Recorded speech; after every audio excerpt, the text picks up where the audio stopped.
Halo teman-teman, kembali lagi dengan saya Rian. Sekarang kita masuk di pertemuan keempat mata kuliah dasar-dasar pemrograman dengan tema flowchart dan logika pemrograman. Nah, kita sekarang sebelum masuk lebih dalam, bagaimana cara kita mengcoding di Python, kita harus tahu dulu bagaimana cara kita melakukan penggambaran flowchart atau alur dari diagram atau alur dari logika dari kode kita atau pemrograman yang kita buat ya.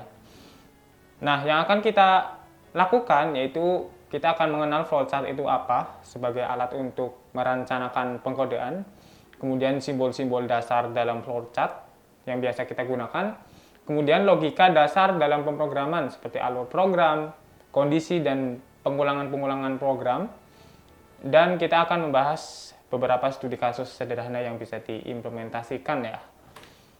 Oke, sekarang kita masuk di pengenalan flowchart sebagai alat perencanaan. Nah, flowchart sendiri adalah representasi visual dari langkah-langkah atau alur yang berkenaan dengan kode teman-teman nih. Jadi kalau teman-teman ingin membuat suatu kode, suatu pemrograman, suatu project, itu pasti ada alur daripada kode, dari kode 1 atau dari line 1 sampai line paling bawah gitu. Dari situ pasti ada alurnya tuh, alur atau urutan daripada pengkodean. Biasanya urutan ini berpengaruh juga sama projectnya juga nih gitu. Nah, flowchart digunakan untuk merencanakan dokumentasi logika program, visualisasi proses bisnis, atau menggambarkan langkah-langkah dalam sebuah sistem. Jadi flowchart itu bukan cuma implementasi di pemrograman ya, tapi biasanya kalau kita mengemas atau merencanakan sesuatu, baik itu beberapa proposal, itu perlukan alur diagram ya, memperlukan alur diagram untuk membuktikan bahwasannya kita sudah merencanakan sedemikian rupa begitu.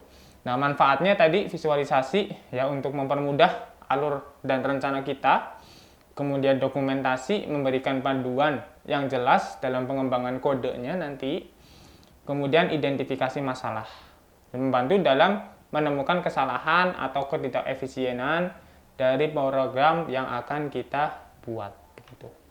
Nah, teman-teman perlu mengetahui bahwasanya ada simbol-simbol dasar dalam flowchart, dalam pembuatan flowchart.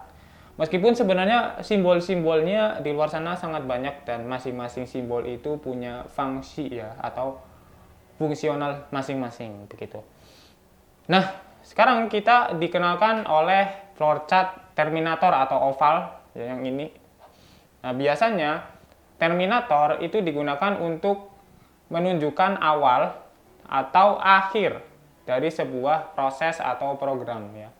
Kalau kayak gini berarti ngomongin soal start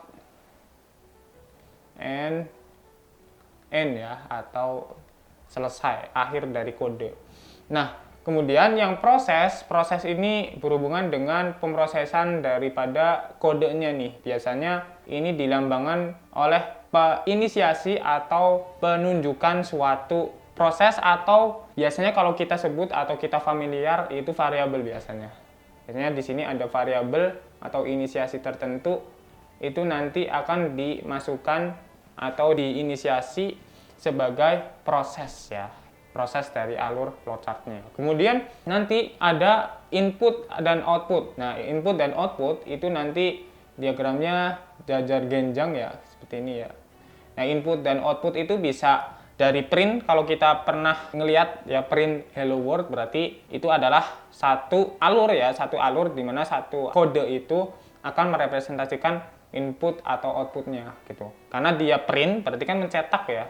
Mencetak kan berarti menampilkan, sama saja kode akan melakukan output kan. Jadi nanti print, sintaks print dan lain-lain itu akan masuk ke yang jajar genjang gitu.